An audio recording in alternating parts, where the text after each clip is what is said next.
السلام علیکم ورحمۃ اللہ وبرکاتہ ان الحمد للہ نحمده ونستعینه ونستغفره ونعوذ باللہ من شرور انفسنا وسیئات اعمالنا من يهده الله فلا مضل له ومن يضلله فلا هادي له واشهد ان لا اله الا الله وحده لا شريك له واشهد ان محمدا عبده ورسوله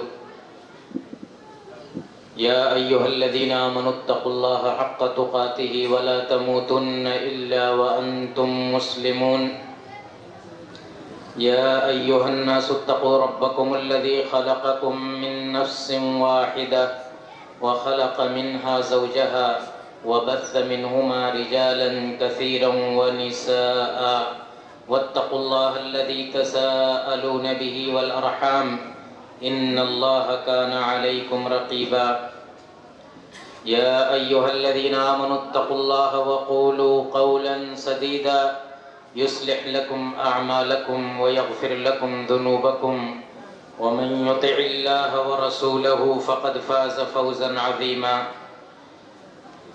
أما بعد فإن خير الحديث كتاب الله وخير الهدي هدي محمد صلى الله عليه وسلم وشر الأمور محدثاتها وكل محدثة بدعة وكل بدعة ضلالة وكل ضلالة في النار. علماء کرام، بزرگوں، نوجوانوں، ماں اور بہنوں اور عزیز بچوں، اللہ رب العالمین کا بے پناہ شکر ہے، اس کا احسان ہے کہ اس نے ہمیں اس بات کی توفیق دی کہ ہم اپنا کچھ وقت نکال کر کے ایک نیک مقصد کے لیے اکٹھا ہوں، دین کا علم حاصل کریں اور دین اور آخرت کو بنانے کے لیے اپنا کچھ وقت لگائیں. یہ اللہ کی توفیق کے بغیر نہیں ہوتا. ہمیں اس توفیق پر اللہ کا بار بار شکر ادا کرنا چاہیے. اللہ تعالیٰ جزائے خیر دے اس جلسے کے منتظمین کو، جنہوں نے یہ بہترین مجلس سجائی ہے اور اس جلسے کے انعقاد کا نظم و نسق کیا ہے. اللہ تعالیٰ ان حضرات کی کوششوں کو قبول فرمائے. محترم حاضرین، آپ جانتے ہیں کہ اسلام اللہ رب العالمین کا وہ پیغام ہے جو اس نے ساری دنیا کے لیے رہنمائے زندگی بنا کر کے بھیجا ہے، پوری انسانیت کے لیے، بلکہ جن و انس سب کے لیے یہ اسلام ہے، یہ دین ہے. اسی دین پر ان الدین عند اللہ الاسلام، اللہ کے نزدیک اگر کوئی مذہب ہے، صحیح مذہب ہے تو وہ اسلام ہے. اسلام کے علاوہ کوئی اور مذہب اللہ کو قبول نہیں ہے. وَمَن يَبْتَغِ غَيْرَ الْإِسْلَامِ دِينًا فَلَن يُقْبَلَ مِنْهُ. اسلام کے علاوہ کوئی اور مذہب کوئی تلاش کرتا ہے تو وہ مذہب اس سے قبول نہیں ہوگا. اسلام نام ہے کس چیز کا؟ اسلام جب آیا تو وہ کیا تھا؟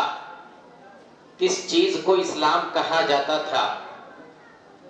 یہ بھی آپ اچھی طرح جانتے ہیں کہ اسلام عبارت ہے کتاب اللہ اور سنت رسول اللہ صلی اللہ علیہ وسلم سے.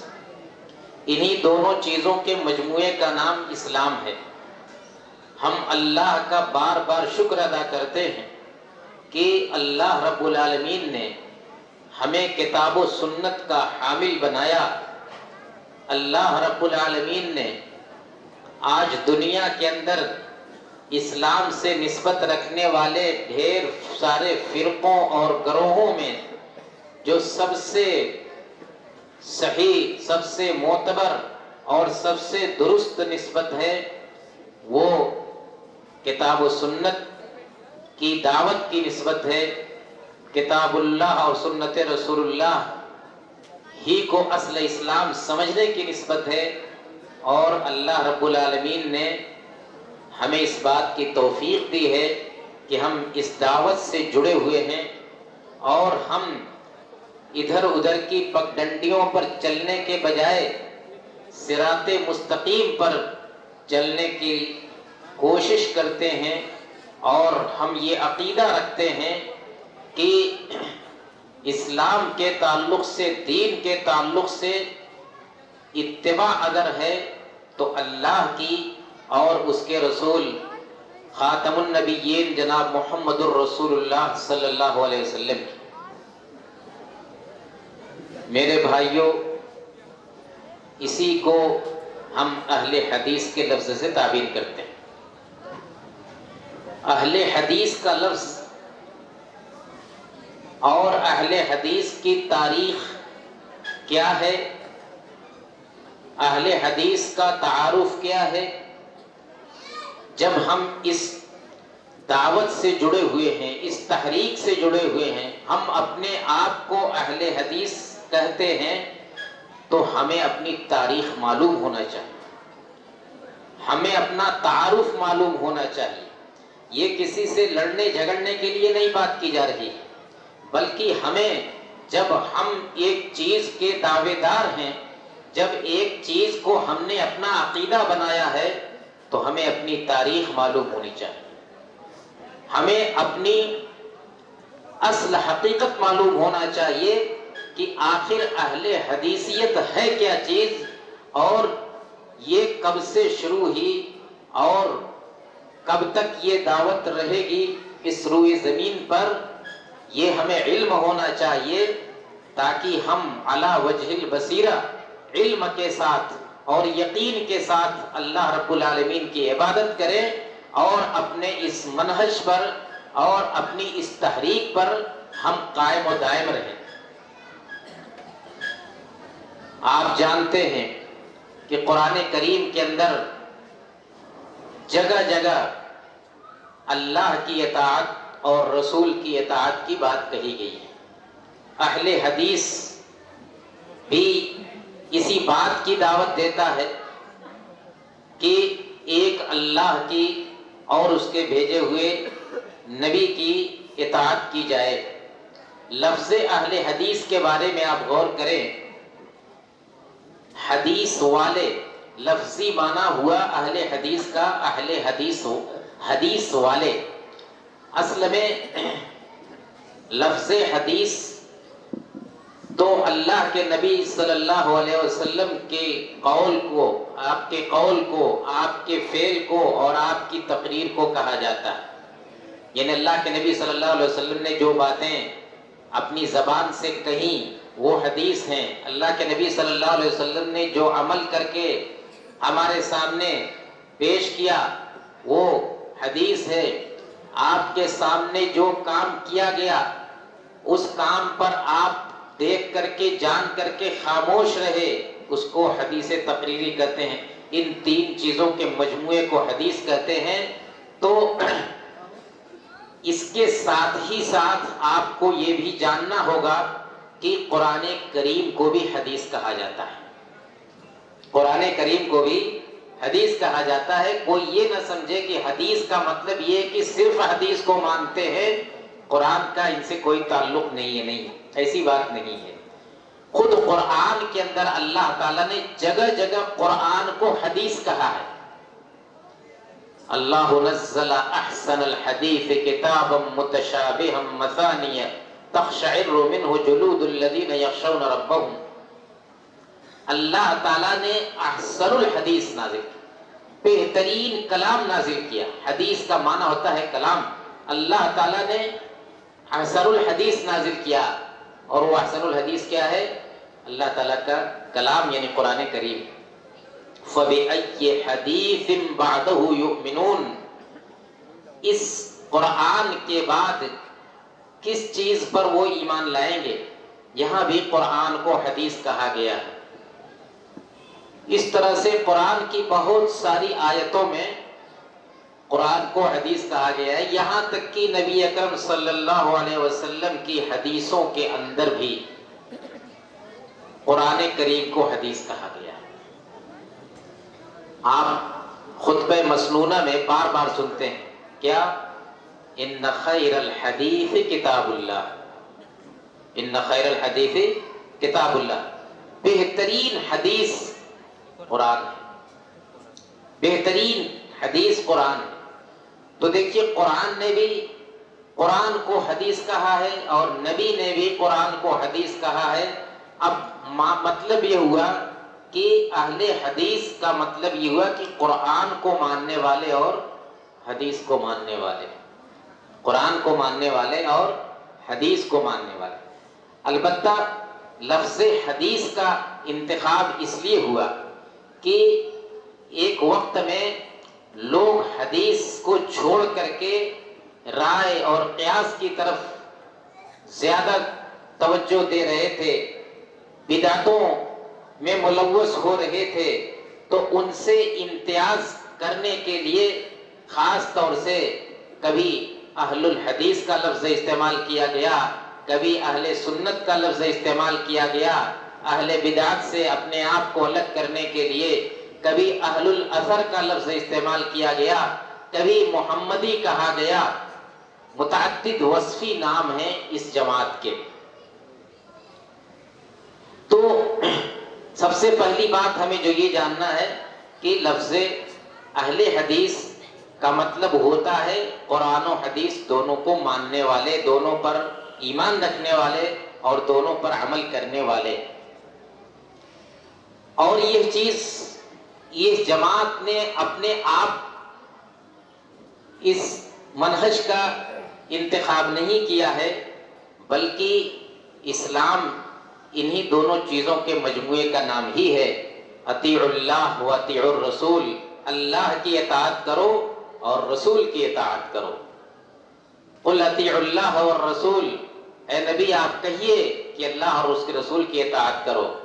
من یطع الرسول فقد اطاع اللہ، جس نے رسول کی فرما برداری کی اس نے اللہ کی فرما برداری کی۔ ما آتاکم الرسول فخذوہ وما نہاکم عنہ فانتہوا، جو رسول دیں اس کو لے لو اور رسول جس چیز سے منع کریں اس چیز سے رک جاؤ۔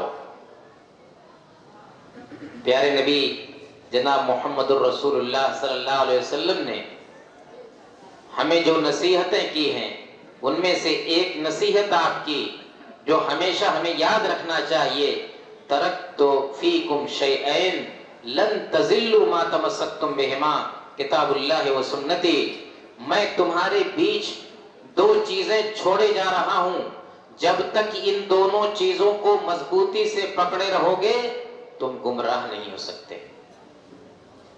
کن دونوں چیزوں کو؟ کتاب اللہ و سنتی، اللہ کی کتاب یعنی قرآن کریم اور میری سنت، ان دو چیزوں کو جب تک تم مضبوطی سے تھامے رہو گے تم کبھی راہ راست سے بھٹک نہیں سکتے۔ کوئی تیسری چیز آپ نے نہیں کہی، کوئی چوتھی چیز آپ نے نہیں بتلائی کہ یہ بھی کرنا ہے تم کو، یہ بھی کرنا ہے، صرف دو چیز، ترکت فیکم شیئین۔ اور میرے بھائیوں، اللہ کے نبی صلی اللہ علیہ وسلم کی یہ مشہور حدیث صحیحین کے اندر، لا تزال طائفة من امتی ظاہرین علی الحق لا يضرهم من خذلهم ولا من خالفهم حتى يأتي امر اللہ وهم على ذلك، میری امت کی ایک جماعت، پوری امت نہیں، میری امت کی ایک جماعت ہمیشہ حق پر جمی رہے گی۔ ایک جماعت میری امت کی ہمیشہ حق پر جمی رہی۔ الفاظ پر غور کیجئے، طائفۃ من امتی، یعنی میری امت میں تو ہیں بہت سارے لوگ ہوں گے، لیکن ان میں سے ایک جماعت وہ ہوگی جو ہمیشہ حق پر جمی رہے گی۔ ان کی کوئی مخالفت کرے، ان کو کوئی تکلیف اور ضرر پہنچانے کی کوشش کرے، اس سے کوئی فرق نہیں پڑتا، یہ امت، یہ جماعت، میری امت کا ایک حصہ یہ ہمیشہ حق پر جمع رہے گا، اور کب تک رہے گا؟ جب تک قیامت نہیں آ جاتی، حتی یاتی امر اللہ، یعنی اللہ کے نبی صلی اللہ علیہ وسلم کے زمانے سے لے کر کے قیامت قائم ہونے تک یہ جماعت موجود رہے گی۔ اب آپ یہ سوچئے کہ اللہ کے نبی نے جب یہ بات کہی، اس کے بعد سے لے کر کے اور اس زمانے کے آنے تک، جس زمانے میں لوگ اماموں کی طرف اپنی نسبت کیے، تو ظاہر بات ہے کہ ان اماموں کے آنے سے پہلے اور نبی صلی اللہ علیہ وسلم کی یہ بات کہنے کے بعد اس وقفے میں جو لوگ تھے، آخر وہ اس حدیث کا مصداق ہوئے کہ نہیں؟ کیا یہ وقفہ، یعنی سب سے پہلے امام ابو حنیفہ رحمۃ اللہ علیہ کی پیدائش سن 80 ہجری میں ہوتی ہے، اور سب سے آخری امام ائمہ اربعہ میں سے امام احمد بن حنبل، ان کی وفات سن 241 میں ہوتی ہے۔ تو اس وقفے سے پہلے سن 80 سے لے کر کے، بلکہ 80 میں تو پیدائش ہوئی ہے، ظاہر بات ہے کہ 15-20 سال کے بعد ہی وہ امامت کے مرتبے تک پہنچے ہوں گے۔ تو تقریباً 100 سال کے اندر جو جماعت تھی وہ کس منہج پر تھی؟ صحابہ کرام کس منہج اور کس عقیدے پر تھے؟ اور تابعین کس عقیدے اور کس منہج پر تھے؟ ظاہر بات ہے کہ یہ وہی عقیدہ و منہج ہے جس کے بارے میں پیارے نبی جناب محمد الرسول اللہ صلی اللہ علیہ وسلم نے فرمایا تھا کہ ما انا علیہ واصحابی، وہ راستہ جو میرا اور میرے صحابہ کرام کا ہے، وہ راستہ جو میرا اور میرے صحابہ کرام کا ہے۔ مطلب یہ ہے کہ لوگ اور بھی راستے بنائیں گے، لیکن تم دیکھنا کہ وہ راستہ کون ہے جو نبی کا راستہ ہے، وہ راستہ کون ہے جو آپ کے صحابہ کرام کا راستہ ہے، تم اسی راستے پر ڈٹے رہنا، جمے رہنا، تب تم جا کر کے اس طائفہ منصورہ، اس فرقہ ناجیہ کا حصہ بنو گے جس کے بارے میں اس حدیث کے اندر کہا گیا ہے۔ میرے بھائیوں، یہ تو ہو گیا تعارف عقیدے کے اعتبار سے۔ ہمارا عقیدہ یعنی ہمارا منہج اور ہمارا مذہب کہ ہم کیا ہیں، ہماری شروعات کہاں سے ہوئی؟ ظاہر بات ہے کہ جب سے قرآن اور حدیث کی شروعات ہوئی، تب سے اہل حدیث کی شروعات ہوئی۔ اب ہماری تاریخ کہاں سے شروع ہوئی؟ جب سے قرآن اور حدیث شروع ہوئے، تب سے اہل حدیث شروع ہوئے۔ کسی غلط فہمی میں مت رہیے گا۔ بعض لوگ جو حقائق کو سمجھتے نہیں، تاریخ کا مطالعہ نہیں ہے جن کے پاس، اور جن کی معلومات کم ہیں، وہ بسا اوقات یہ دعویٰ کر دیتے ہیں کہ ارے یہ تو 100-150 سال کی پیداوار ہیں، یہ لوگ، ان کی تاریخ 100-150 سال سے زیادہ کی نہیں ہے۔ یہ 100% غلط بات ہے۔ اس غلط فہمی میں کسی کو مبتلا نہیں ہونا چاہیے۔ میرے بھائیوں، کسی بھی قوم، کسی جماعت، کسی گروہ کی تاریخ جاننی ہو تو یا تو اس کے عقیدے سے جانی جاتی ہے، تو عقیدہ اور اس کا منہج کیا ہے، اس کے ذریعے جانی جاتی ہے، اور پھر اس لفظ کو تلاش کر کے دیکھا جاتا ہے کہ یہ لفظ سب سے پہلے کب پایا گیا، وہاں سے اس کی تاریخ کو جوڑا جاتا ہے۔ عقیدے کے اعتبار سے آپ نے دیکھ لیا کہ ما انا علیہ واصحابی کہ جس چیز پر اللہ کے نبی اور آپ کے صحابہ کرام تھے، آج ہر زمانے میں اہل حدیث کا یہی دعویٰ ہے، ہر زمانے میں اہل حدیث کا یہی منہج اور عقیدہ ہے کہ ہم کتاب اللہ اور سنت رسول اللہ کو اپنے لیے رہنما مانتے ہیں۔ ہم اس کے علاوہ کسی اور چیز کو دین کا حصہ اس طرح نہیں مانتے ہیں کہ اس کے بغیر دین کامل نہ ہو۔ لفظی اعتبار سے بھی اب دیکھیں کہ کیا لفظ اہل حدیث 100-150 سال سے پہلے یہ لفظ نہیں ملتا؟ کیوں نہیں ملتا؟ عہد نبوی میں ملتا ہے، عہد صحابہ میں ملتا ہے، عہد تابعین میں ملتا ہے، اور یہ پوری 1400 سالہ 1450 سالہ تاریخ اسلام کی ہے۔ ہر دور میں اہل حدیث کا لفظ اور اہل حدیث لوگ پائے گئے۔ ایک چیز کی میں شکایت کروں گا، اہل حدیث سب سے زیادہ اللہ کے نبی سے محبت کرتے ہیں، اور اللہ سے نبی کی محبت کا تقاضا یہ ہے کہ جب جب اللہ کے نبی صلی اللہ علیہ وسلم کا نام آئے تو کم سے کم آپ پر درود بھیجا جائے، صلی اللہ علیہ وسلم کا لفظ ضرور کہا جائے۔ اس طرح کی مجلسوں میں جب اتنے لوگ ایک بارگی صلی اللہ علیہ وسلم کا لفظ کہیں گے تو آواز تو کچھ گونجے گی کہ نہیں گونجے گی؟ اللہ کے نبی صلی اللہ علیہ وسلم فرماتے ہیں کہ البخیل من ذکرت عندہ فلم یصلی علیہ، وہ شخص بخیل ہے جس کے پاس میرا تذکرہ کیا جائے اور وہ میرے اوپر سلام درود نہ بھیجے۔ کم سے کم صلی اللہ علیہ وسلم کا نام، یہ سب سے ادنا درجہ ہے، سب سے کم الفاظ میں اللہ کے نبی پر جو درود بھیجا جاتا ہے صلی اللہ علیہ وسلم۔ تو اس طرح کی مجلسوں میں میرے بھائیوں، جب جب پیارے نبی جناب محمد الرسول اللہ صلی اللہ علیہ وسلم کا نام نامی اس میں گرامی آئے تو ہم منہ بند کر کے بیٹھے نہ رہیں، ہم بار بار آپ پر درود بھیجیں۔ ثواب کیا ہے؟ من صلی علیہ مرتن صلی اللہ علیہ بہا عشرن، جو میرے اوپر ایک مرتبہ درود بھیجے گا اللہ رب العالمین 10 رحمتیں نازل کرے گا، 10 رحمتیں نازل کرے گا۔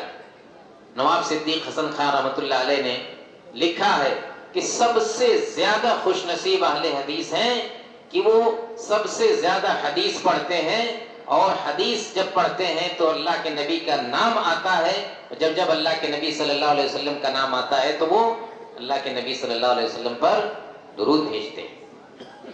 تو ہمیں اپنی اس شناخت کو یاد رکھنا چاہیے۔ بات چل رہی تھی کہ اہل حدیث عہد صحابہ سے لے کر کے اور ہر دور میں پائے گئے۔ اس سلسلے میں تاریخ کی کتابوں میں کرام کے تعلق سے کچھ باتیں میں آپ کے سامنے ذکر کرنا چاہتا ہوں۔ ابو ہریرہ رضی اللہ تعالیٰ عنہ جنہوں نے سب سے زیادہ حدیث کی روایت کی ہے اللہ کے نبی صلی اللہ علیہ وسلم سے، ان کے بارے میں کہا گیا ہے کہ وہ کہتے تھے کہ انا اول صاحب حدیث کان فی الدنیا، کہ دنیا میں سب سے پہلا میں اہل حدیث، دنیا میں سب سے پہلا اہل حدیث میں۔ عبداللہ بن عباس رضی اللہ تعالیٰ عنہ کے بارے میں بھی آتا ہے کہ ان کے لیے اہل حدیث کا لفظ بولا گیا ہے۔ ابن عباس رضی اللہ تعالیٰ عنہ بھی صحابی رسول ہیں، اور ابو سعید خدری رضی اللہ تعالیٰ عنہ ایک بڑے جلیل القدر صحابی ہیں۔ ان کے پاس جب نوجوان طلبہ پڑھنے کے لیے آتے تھے، حدیث پڑھنے کے لیے ان کے پاس آتے تھے تو کہتے تھے کہ مرحباً بوصیت رسول اللہ صلی اللہ علیہ وسلم، کہ تم لوگوں کو خوش آمدید ہو، آؤ اللہ کے نبی صلی اللہ علیہ وسلم کی وصیت اور نصیحت ہے تمہارے بارے میں۔ ہم لوگوں کو اللہ کے نبی صلی اللہ علیہ وسلم نے تمہارے بارے میں بڑی وصیتیں کی ہیں، نصیحتیں کی ہیں۔ کچھ باتیں کرنے کے بعد کہتے تھے کہ فَإِنَّكُمْ خُلُوفُنَا وَأَهْلُ الْحَدِيثِ بَعْدَنَا، کہ سن لو تم لوگ ہمارے جانشین ہو اور تمہیں لوگ ہمارے بعد اہل حدیث ہو۔ کون کہتا تھا؟ ابو سعید خدری کیا تھے؟ صحابی رسول تھے۔ کس کو مخاطب کر کے کہتے تھے؟ ان نوجوانوں کو جو صحابہ کے بعد والی نسل کے یعنی تابعین جن کو کہتے ہیں، ان سے کہتے تھے کہ تم ہی ہمارے جانشین ہو، یعنی ہمارے بعد یہ علم کی اور حدیث کی شمع تم ہی لوگوں کو روشن رکھنی ہے۔ اور ہمارے بعد تم ہی لوگ اہل الحدیث ہو۔ تو دیکھیے ایک ہی حدیث کے اندر، ایک ہی کلام کے اندر صحابی بھی اہل حدیث کا لفظ استعمال کرتا ہے، اور استعمال کس کے لیے کرتا ہے؟ تابعین کے لیے استعمال کرتا ہے۔ تو اس سے دور صحابہ میں بھی اہل حدیث کا کے وجود کا پتہ چلتا ہے، اور دور تابعین میں بھی اہل حدیث کے وجود کا پتہ چلتا ہے۔ تابعین میں بہت ساری شخصیتیں ہیں جن کے تعلق سے صراحت کے ساتھ اہل حدیث کا لفظ استعمال کیا گیا ہے۔ امام شعبی رحمۃ اللہ علیہ جو بہت بڑے تابعی تھے، جن کے بارے میں کہا جاتا ہے کہ انہوں نے کم سے کم 500 صحابہ کرام کو دیکھا تھا۔ تابعی کہتے ہیں میرے بھائیوں ان لوگوں کو جنہوں نے صحابہ کرام کا زمانہ پایا۔ اللہ کے نبی صلی اللہ علیہ وسلم کا زمانہ تو نہیں پایا، آپ کو نہیں دیکھ سکے، لیکن صحابہ کرام کو دیکھا۔ یہ بھی بہت بڑا فضل ہے کہ انہوں نے ان لوگوں کو دیکھا جنہوں نے اللہ کے نبی کو دیکھا تھا۔ ان کو تابعی کہتے ہیں۔ تو تابعین کے زمانے میں بھی بہت سارے لوگوں کے بارے میں آتا ہے کہ انہیں اہل الحدیث کہا جاتا تھا۔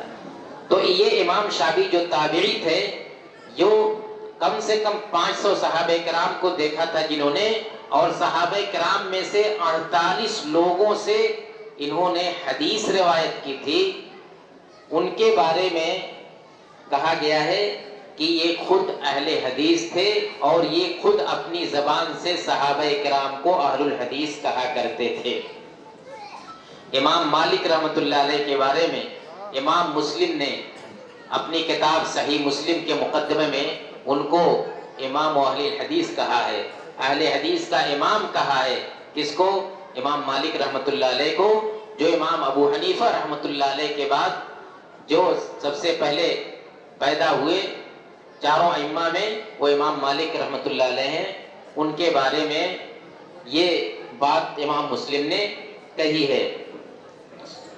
تبع تابعین کے زمانے میں آئیے، تبع تابعین یعنی تابعین کے بعد جو پھر آگے والی نسل ہے اس کو تبع تابعین کہتے ہیں، یعنی ایک زینا اور نیچے اتر جائیے، وہ لوگ جنہوں نے تابعین کو دیکھا، وہ لوگ جنہوں نے تابعین کو دیکھا۔ تو اس دور میں بھی بہت سارے تبع تابعین میں ایسے لوگ پائے گئے جنہوں نے اپنے آپ کو اہل حدیث کہا، یا ان کو تاریخ میں اہل حدیث کا لقب دیا گیا۔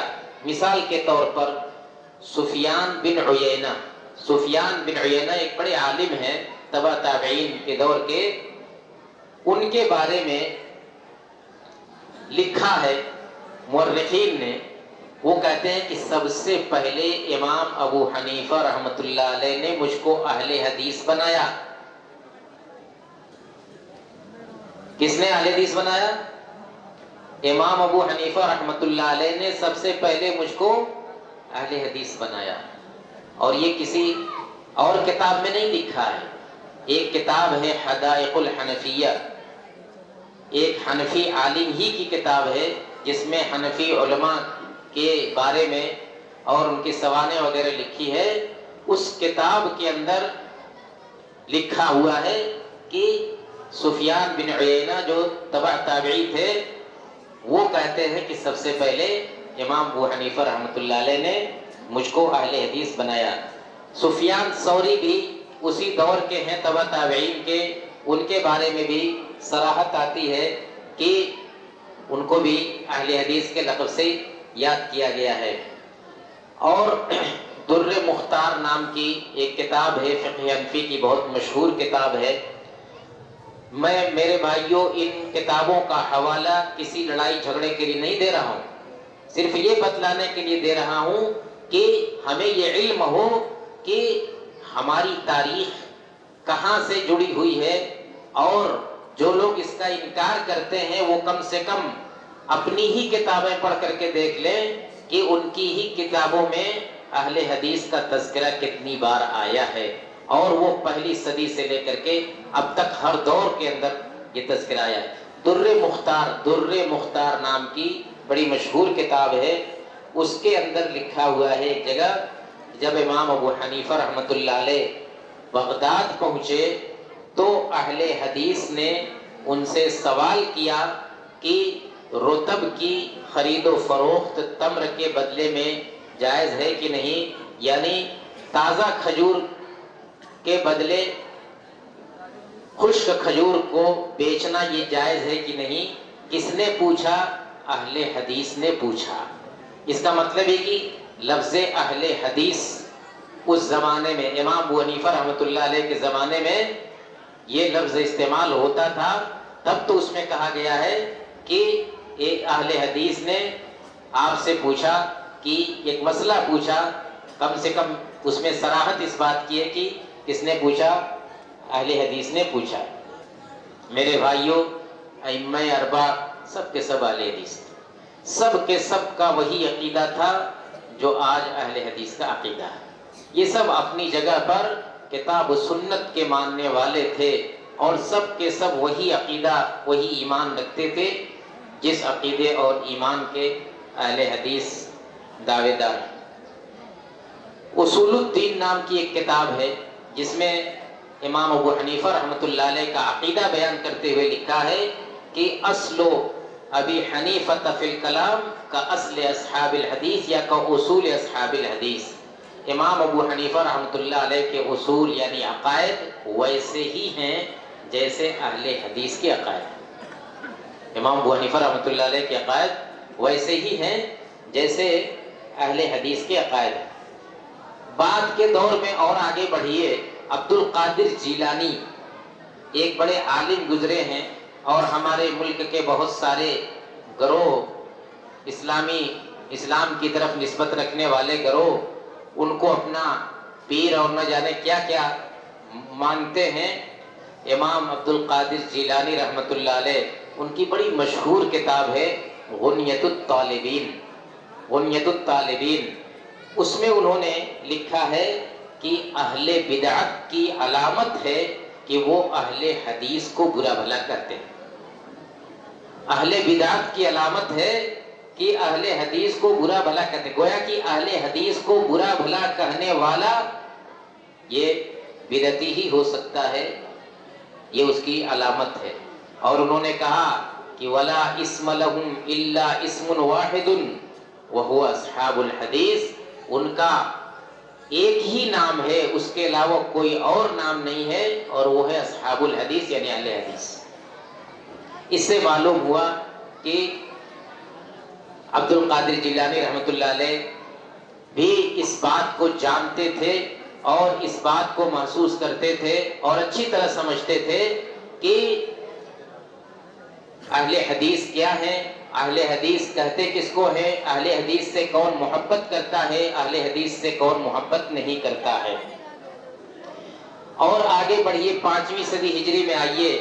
5ویں صدی ہجری کے ایک مورخ ہیں، انہوں نے کئی ممالک کا تذکرہ کرنے کے بعد روم کا تذکرہ کیا، آذربائیجان کا تذکرہ کیا، اور بہت سارے علاقوں کا تذکرہ کرنے کے بعد لکھا ہے کہ وَكُلُّهُمْ عَلَى مَذْهَبِ أَهْلِ الْحَدِيثِ، کہ یہ سارے کے سارے لوگ اہل حدیث کے مذہب پر ہیں۔ بہت سارے ممالک میں وہ گئے، انہوں نے دیکھا، اور پھر بعد میں لکھا کہ کلہم علی مذہب اہل الحدیث من اہل سنہ، یہ سارے لوگ اہل حدیث کے مذہب پر ہیں۔ اور آگے بڑھتے ہیں، ایک سوال یہ اٹھایا جاتا ہے کہ اہل حدیث کا لفظ ہم مانتے تو ہیں کہ آیا ہے، لیکن اہل حدیث سے مراد محدثین ہیں۔ محدثین ہیں جو حدیث کی روایت کرتے ہیں، حدیث کو لکھتے پڑھتے ہیں، صرف وہ مراد ہیں۔ اہل حدیث سے اس غلط فہمی کو بھی آپ دور کر لیجئے کہ یقیناً اہل حدیث سے مراد محدثین بھی ہوتے ہیں، لیکن صرف محدثین نہیں ہوتے، بلکہ وہ لوگ بھی ہوتے ہیں جو حدیث پر عمل کرتے ہیں۔ امام احمد بن حنبل رحمۃ اللہ علیہ کا مشہور قول ہے کہ اہل الحدیث عندنا یستعمل الحدیث، کہ ہمارے نزدیک اہل حدیث وہ ہے جو حدیث پر عمل کرتا ہے، جو حدیث پر عمل کرتا ہے۔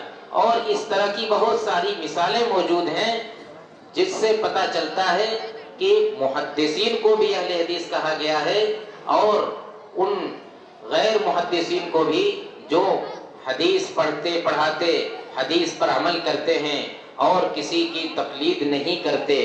مثال کے طور پر 3 صدی ہجری کا ایک واقعہ مشہور حنفی کتاب شامی کے اندر لکھا ہے کہ خطب رجل من اصحاب ابی حنیفہ رجلا من اصحاب الحدیث ابنتہ، کہ ایک حنفی شخص نے ایک اہل حدیث کے یہاں پیغام دیا اس کی بیٹی سے شادی کرنے کے لیے. صراحت سے الفاظ ہیں کہ ایک حنفی شخص نے ایک اہل حدیث کی بیٹی سے شادی کا پیغام دیا. اس اہل حدیث شخص نے اس پیغام کا جواب یہ دیا کہ میری یہ شرط ہے کہ تم امام کے پیچھے سورہ فاتحہ پڑھنے لگو، تقلید چھوڑ کر کے امام کے پیچھے سورہ فاتحہ پڑھنے لگو اور رفع یدین کرنے لگو، تب تو میں تمہیں اپنی بیٹی کی شادی تمہارے ساتھ کر سکتا ہوں اور نہیں کر سکتا. تو اس آدمی نے یہ شرط منظور کی اور پھر اس کے بعد اس کی یہ شادی ہوئی. ظاہر بات ہے کہ وہ ایک عام آدمی تھا، وہ کوئی محدث نہیں تھا. اور ابھی جو آپ نے سنا کہ کئی ممالک کے بارے میں ایک مورخ لکھتا ہے کہ کلہم علی مذہب اہل الحدیث، کہ سب کے سب یہ اہل حدیث کے مذہب پر تھے. یہ عوام کی بات کہی گئی ہے، صرف محدثین اور علماء کی بات نہیں کہی گئی. تو محدثین بھی اہل الحدیث ہیں اور جو لوگ کتاب و سنت پر عمل کرتے ہیں وہ بھی اہل حدیث ہیں. اس کے بعد آتے ہیں میرے بھائیوں ہندوستان میں اہل حدیثیت کی طرف، کہ ہندوستان میں اہل حدیث کب سے؟ ہندوستان میں اہل حدیث اسی وقت سے ہیں جب سے ہندوستان میں اسلام آیا. کب اس ہندوستان کے اندر اسلام کب آیا؟ صحابہ کرام کے زمانے میں آیا. صحابہ کرام میں سے مورخین نے لکھا ہے کہ 25 صحابہ کرام کے ہندوستان آنے کی تفصیل موجود ہے. 25 صحابہ کرام، جن میں سے 12 صحابہ حضرت عمر رضی اللہ تعالیٰ عنہ کے زمانے میں، 5 صحابہ عثمان رضی اللہ تعالیٰ عنہ کے زمانے میں، 3 صحابہ حضرت علی رضی اللہ تعالیٰ عنہ کے زمانے میں، ایسے ہی معاویہ رضی اللہ تعالیٰ عنہ کے زمانے میں، یزید بن معاویہ کے زمانے میں. ان تمام ادوار میں صحابہ کے ہندوستان میں آنے کا تذکرہ موجود ہے. یہی صحابہ کرام ہندوستان میں اسلام لے آئے. اب آپ یہ بتلائیے کہ یہ صحابہ کرام ہندوستان میں کون سا اسلام لائیں گے؟ یہ صحابہ کرام ہندوستان میں کون سا اسلام لائیں گے سوائے اس کے کہ کتاب اللہ اور سنت رسول اللہ والا اسلام تھا؟ کیونکہ اس زمانے میں ابھی یہ ائمہ کرام کا وجود ہی نہیں تھا، یہ ائمہ کرام ابھی پیدا ہی نہیں ہوئے تھے. تو ظاہر بات ہے کہ وہ جو اسلام لائے وہی تھا جو ما انا علیہ واصحابی والا اسلام تھا. محمد بن قاسم جنہوں نے ہندوستان کے ایک بڑے علاقے کو فتح کیا تھا، سن 93 ہجری میں وہ اپنے لاؤ لشکر کے ساتھ ہندوستان میں آئے تھے. وہ کون سا اسلام لے کر کے آئے ہوں گے سن 93 ہجری میں، آپ اچھی طرح سمجھ سکتے ہیں. اس کے بعد اور آگے بڑھے تاریخ کے اندر، ایک ابو القاسم مقدسی نام کے ایک بہت بڑے سیاح اور بہت بڑے مورخ گزرے ہیں جو مختلف ممالک کا دورہ کرتے ہوئے ہندوستان آئے تھے 375 ہجری کے اندر. 375 ہجری کے اندر وہ ہندوستان آئے اور ہندوستان میں خاص طور سے سندھ کے علاقے میں، جو ملتان وغیرہ کا علاقہ آج پڑوسی ملک میں پڑتا ہے، تو وہ آئے اور ان سب علاقوں کا دورہ کرنے کے بعد انہوں نے لکھا ہے، اپنی کتاب ہے ان کی احسن التقاسیم فی معرفت الاقالیم تاریخ پر، اس میں لکھا ہے کہ ان مذاہبہم اکثرہم اصحاب الحدیث، کہ ان میں سے اکثر لوگ اہل حدیث کے مذہب پر ہیں. اور پھر آگے لکھا ہے کہ ولا تخلو القصبات من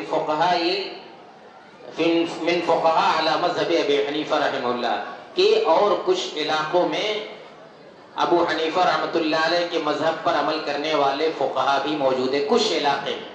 لیکن کہا کہ اکثرہم علی مذہب اہل الحدیث، کہ اکثر لوگ اہل حدیث کے مذہب پر ہیں.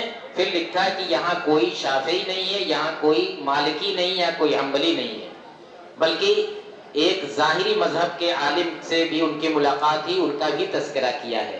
یہ کب کی بات ہے؟ سن 375 ہجری کے اندر، اور آپ جانتے ہیں کہ تقلید کا جو غلبہ ہوا یہ 4 صدی کے بعد سے ہوا ہے۔ تو دیکھیے کہ 375 ہجری کے اندر صراحت سے ایک سیاح، ایک مورخ لکھتا ہے کہ اس علاقے کے اکثر لوگ اہل حدیث ہیں۔ ہندوستان کے اندر میرے بھائیوں، ہندوستان میں جو مورخین گزرے جنہوں نے تاریخ پر کتابیں لکھی، ان میں سے مولانا عبدالحی لکھنوی مشہور حنفی عالم ہیں، نزہۃ الخواطر کے نام سے ان کی مشہور کتاب ہے 7-8 جلدوں میں۔ اس میں انہوں نے ہندوستان کے ہر دور کے بڑے بڑے علماء کے بارے میں، ان کی حیات و خدمات کے بارے میں لکھا ہے۔ جگہ جگہ انہوں نے بہت سے علماء کے بارے میں لکھا ہے کہ کان لا یقلد احد من الائمہ کان یتمسک بالکتاب والسنہ، کہ یہ عالم کسی کی تقلید نہیں کرتے تھے، یہ عالم کتاب و سنت پر عمل کرنے کے قائل تھے۔ ان علماء میں 10ویں صدی ہجری کے، 11ویں صدی ہجری کے علماء ہیں۔ مولانا فاخر زائر الہ آبادی کے بارے میں لکھا ہے، جو 11ویں 12ویں صدی ہجری کے علماء میں سے ہیں۔ اس سے پہلے ایک نصیر الدین محدث نام کے، جو سن 1031 ہجری میں جن کی وفات ہے، ان کے بارے میں بھی اسی طرح کے الفاظ انہوں نے لکھے ہیں۔ اور آپ اس کتاب میں پڑھیں گے تو ایک بڑی تعداد ملے گی جو جن کے بارے میں انہوں نے لکھا ہے کہ یہ کسی کی تقلید نہیں کرتے تھے بلکہ کتاب و سنت پر عمل کرتے تھے۔ یہ سب مثالیں اس لیے دی جا رہی ہیں تاکہ آپ اچھی طرح سے سمجھ سکیں کہ یہ جو بات ہمیں باور کرانے کی کوشش کی جاتی ہے کہ ہماری تاریخ 100-150 سال سے زیادہ کی نہیں ہے، تو آپ دیکھ لیجئے کہ خود آپ کے یہاں یہ سارے دلائل موجود ہیں، جس سے پتہ چلتا ہے کہ ہماری تاریخ بہت پہلے سے شروع ہو چکی ہے۔ عالمی دائرے میں بھی رہ کر کے دیکھیں اور ملکی پیمانے پر بھی دیکھیں تو ہر جگہ اس بات کے شواہد موجود ہیں۔ اب ایک سوال یہ پیدا ہوتا ہے کہ کیا اہل حدیث ائمہ کا احترام نہیں کرتے؟ ائمہ اربعہ جو 4 مشہور امام ہیں، امام ابو حنیفہ رحمۃ اللہ علیہ، امام مالک رحمۃ اللہ علیہ، امام شافعی رحمۃ اللہ علیہ، امام احمد بن حنبل رحمۃ اللہ علیہ، کیا ہم ان کا احترام نہیں کرتے؟ کیا ہم ان کو برے الفاظ سے یاد کرتے ہیں؟ ہرگز نہیں۔ ہم ان سارے ائمہ کا احترام کرتے ہیں، ان کو دین کا خادم سمجھتے ہیں۔ انہوں نے دین کی خدمت کی ہے، انہوں نے کتاب اللہ اور سنت رسول اللہ کی بڑی خدمت کی ہے، اپنی پوری زندگی انہوں نے دین کی خدمت میں لگا دی، کتاب و سنت کی خدمت میں لگا دی۔ ہم اس بات کو مانتے ہیں، اور ساتھ ہی ساتھ انہوں نے جو علم چھوڑا ہے، جو وراثت چھوڑی ہے علمی، اس وراثت سے ہم فائدہ بھی اٹھاتے ہیں۔ البتہ اس میں جو باتیں کتاب و سنت کے موافق ہیں ان باتوں کو ہم لیتے ہیں، اور جو باتیں کتاب و سنت کے موافق نہیں ہیں ان کو چھوڑ دیتے ہیں، کیونکہ اس روئے زمین پر اگر کوئی مطلق اطاعت کے لائق ہے تو وہ اللہ کے بعد اس کے رسول صلی اللہ علیہ وسلم ہے۔ باقی ہر شخص کی بات لی بھی جائے گی، چھوڑی بھی جائے گی، جو حق ہوگی وہ لی جائے گی، جو حق نہیں ہے وہ چھوڑ دی جائے گی، اور اس کے بارے میں اس کے تعلق سے اچھا گمان رکھا جائے گا کہ انہوں نے اجتہاد کیا، کوشش کی، لیکن ان کو مثلاً وہ حدیث نہیں پہنچ سکی، اس کی وجہ سے انہوں نے ایسی بات کہہ دی، یا ان کو علم نہیں ہو سکا اس کی وجہ سے انہوں نے ایسی بات کہہ دی۔ آپ کو معلوم ہوگا کہ ان ائمہ کرام نے خود اپنی تقلید کرنے سے منع کیا تھا۔ امام ابو حنیفہ رحمۃ اللہ علیہ، چاروں ائمہ کے بارے میں صراحت سے آتا ہے کہ انہوں نے سختی سے منع کیا تھا کہ میری تقلید نہ کرنا۔ اور امام ابو حنیفہ رحمۃ اللہ علیہ کے بارے میں آپ اچھی طرح جانتے ہیں کہ انہوں نے فرمایا تھا کہ حرام علی من لم یعرف دلیلی ان یفتی بکلامی، کہ جو شخص میری دلیل نہیں جانتا اس کے اوپر حرام ہے کہ میرے کلام کے ذریعے فتویٰ دے، جب تک کہ اس کو میری دلیل نہ پتہ چل جائے میرے کلام کے ذریعے اس کو فتویٰ دینا جائز نہیں ہے۔ آپ نے فرمایا تھا کہ اذا صح الحدیث فهو مذہبی، صحیح دلیل مل جائے تو وہی میرا مذہب ہے۔ آپ نے اپنے شاگرد ابو یوسف کو مخاطب کر کے کہا تھا کہ میں جو کچھ بولتا ہوں ہر چیز مت لکھ لیا کرو، کیونکہ میں بھی تمہیں جیسا انسان ہوں، آج ایک بات کہتا ہوں کل اس بات سے میں رجوع کر لیتا ہوں، تو اس لیے میری ہر بات کو نوٹ مت کیا کرو، ہر بات کو لکھا نہ کرو۔ ایک مرتبہ انہوں نے فرمایا کہ اگر تم میرا کوئی قول پاؤ اور کتاب اللہ کے خلاف ہو میرا قول تو میرا قول چھوڑ دو، کتاب اللہ کو لے لو۔ اگر تم کسی حدیث کے خلاف پاؤ میرا قول تو حدیث لے لو، میرا قول چھوڑ دو۔ کسی صحابی کا قول ملے تو وہ قول لے لو اور میرا قول۔ اس سے زیادہ صراحت کیا ہو سکتی ہے؟ اس طرح کے بہت سارے اقوال دوسرے ائمہ کرام سے بھی منقول ہیں اور مروی ہیں، جس سے معلوم ہوتا ہے کہ خود ان ائمہ کرام نے اپنی تقلید کرنے سے منع کیا تھا اور امت کو اس بات کی دعوت دی تھی کہ ہمیشہ دلیل سے بات کریں۔ اور دلیل کہاں تلاش کی جائے گی؟ کتاب اللہ اور سنت رسول اللہ کے اندر۔ اس سے آگے بڑھنے کی ہمیں ضرورت نہیں ہے، چاہے عقیدے کا معاملہ ہو، چاہے عمل کا معاملہ ہو، اخلاق کا معاملہ ہو، سیاست کا معاملہ ہو، معاشرت کا معاملہ ہو، ہر چیز کی دلیل کتاب و سنت کے اندر تلاش کی جائے گی۔ تو اسی دائرے میں رہ کر کے ہم ان ائمہ اربعہ کا اور بھی دوسرے علماء کا احترام کرتے ہیں۔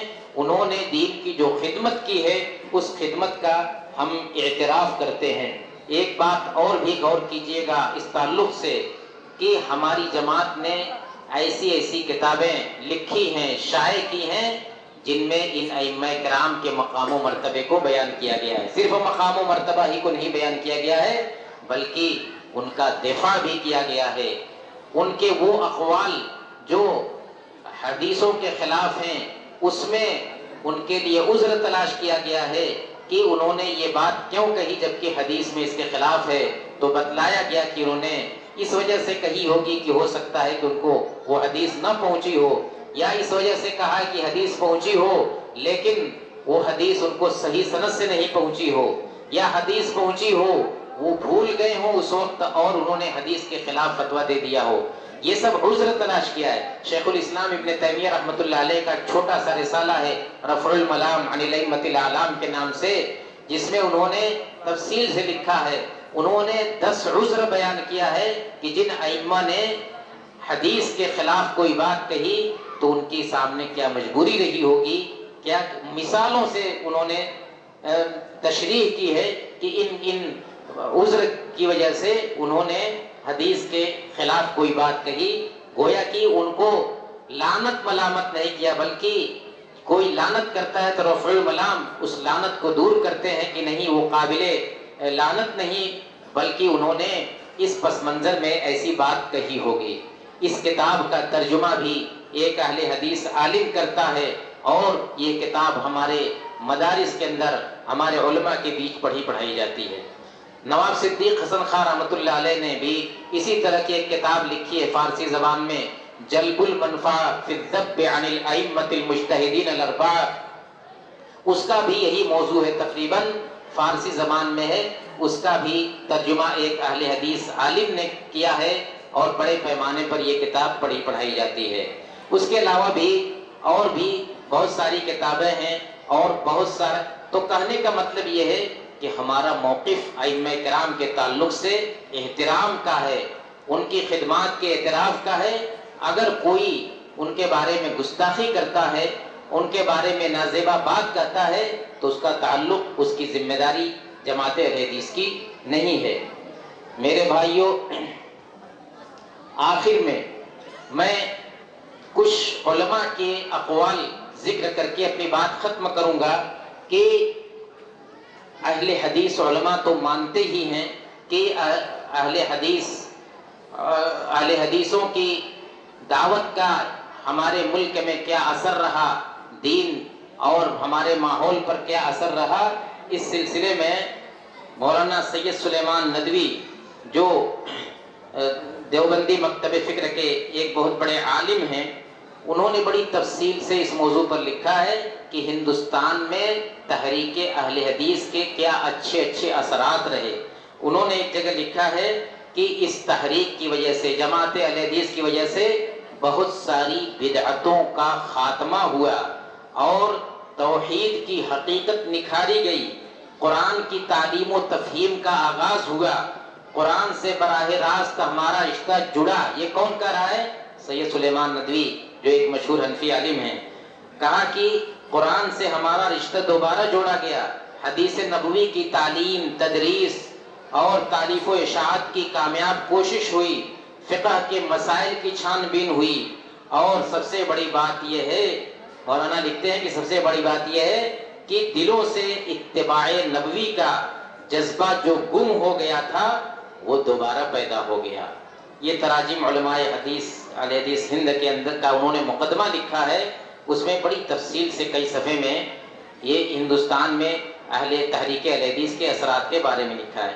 ایک دوسرے حنفی عالم مولانا مناظر احسن گیلانی رحمۃ اللہ علیہ، انہوں نے لکھا ہے کہ بجائے خود یہ تحریک جو کچھ بھی ہو، لیکن اس کو تسلیم کرنا چاہیے کہ اپنے دین کے اساسی سرچشموں یعنی قرآن و حدیث کی طرف توجہ، ہندوستان کے حنفی مسلمانوں کی جو پلٹی، اس میں اہل حدیثیت اور غیر مقلدیت کی اس تحریک کو بھی دخل ہے۔ یعنی ہمارے، انہوں نے لکھا ہے کہ ہمارے مقلد اور حنفی علماء کے اندر کتاب و سنت سے جڑنے کا جو جذبہ پیدا ہوا، اس میں بہت بڑا دخل اہل حدیثیت کی تحریک کا بھی ہے۔ آگے لکھتے ہیں کہ عمومیت غیر مقلد تو نہیں ہوئی، لیکن تقلید جامد اور قرآنہ اعتماد کا طلسم ضرور ٹوٹا۔ تو اس طرح سے اور بھی بہت سارے علماء نے اس بات کا اعتراف کیا ہے کہ اس ملک کے اندر اہل حدیثوں کی خدمات ہیں، اور اہل حدیثوں نے بدعات کا خاتمہ کیا ہے، توحید سنت کا پرچار کیا ہے، اور کتنے بھٹکے ہوئے اور سنت سے پھرے ہوئے لوگوں کو سنت کی طرف اور صحیح اسلام کی طرف واپس لے آئے ہیں۔ میرے بھائیوں، یہی وہ ملک ہے جہاں قرآن و حدیث پڑھنا جرم سمجھا جاتا تھا۔ شاہ ولی اللہ رحمۃ اللہ علیہ نے قرآن کا ترجمہ کیا، ان کو قتل کرنے کے لیے لوگ تلاش کرتے تھے۔ حدیث پڑھنا یہ شاذ و نادر تھا، لیکن اللہ کا فضل ہے، آپ دیکھ سکتے ہیں کہ آج قرآن کریم کی تعلیم ترجمہ تفسیر کے ساتھ کتنے بڑے پیمانے پر ہو رہی ہے، حدیث کی نشر و اشاعت کتنے بڑے پیمانے پر ہو رہی ہے۔ صحیح بخاری، صحیح مسلم اور سنن اربع حدیث کی کتابیں عوام تک کے ہاتھوں میں ترجمہ ہو کر کے پہنچ رہی ہیں، لوگ پڑھ رہے ہیں اور صحیح دین کی طرف آ رہے ہیں۔ یہ سب اسی دعوت کی، اسی تحریک کی برکات میں سے ہے۔ ہمیں اپنی تاریخ کا یہ علم رہنا چاہیے، ہمیں اپنے عقیدے کا علم رہنا چاہیے، ہم کہاں سے ہماری تاریخ شروع ہوتی ہے اور ہر دور کے اندر کس طرح سے ہمارا وجود ثابت ہے، یہ باتیں ہمیں اپنے ذہن کے اندر رکھنی چاہیے، تاکہ پورے یقین کے ساتھ، پورے اعتماد کے ساتھ ہم اپنے اس خالص دین والے راستے پر جمے رہیں، کتاب و سنت کی اتباع کا جذبہ رکھیں، اور اللہ رب العالمین سے دعا کرتے رہیں کہ اللہم ارنا الحق حقا وارزقنا اتباعہ وارنا الباطل باطلا وارزقنا اجتنابہ۔ اللہ تعالیٰ ہمیں اس بات کی توفیق دے کہ ہم حق کی پیروی کریں، اور ہمیں اس بات کی توفیق دے کہ ہم باطل سے پرہیز کریں، ہم ہمیشہ کتاب و سنت کی روشن شاہراہ پر قائم رہیں، دوسروں کو بھی اس روشن شاہراہ پر لانے کی کوشش کریں۔ اللہ رب العالمین جب تک ہمیں زندہ رکھے، دین پر، اسلام پر زندہ رکھے، اور ہمارا خاتمہ ہو تو ایمان پر خاتمہ ہو۔ اقول قولی ھذا واستغفر اللہ لی ولکم ولسائر المسلمین فاستغفروہ انہ هو الغفور الرحیم، وصلی اللہ وسلم علی خیر خلقہ محمد وعلی آلہ واصحابہ اجمعین، وآخر دعوانا ان الحمد للہ رب العالمین۔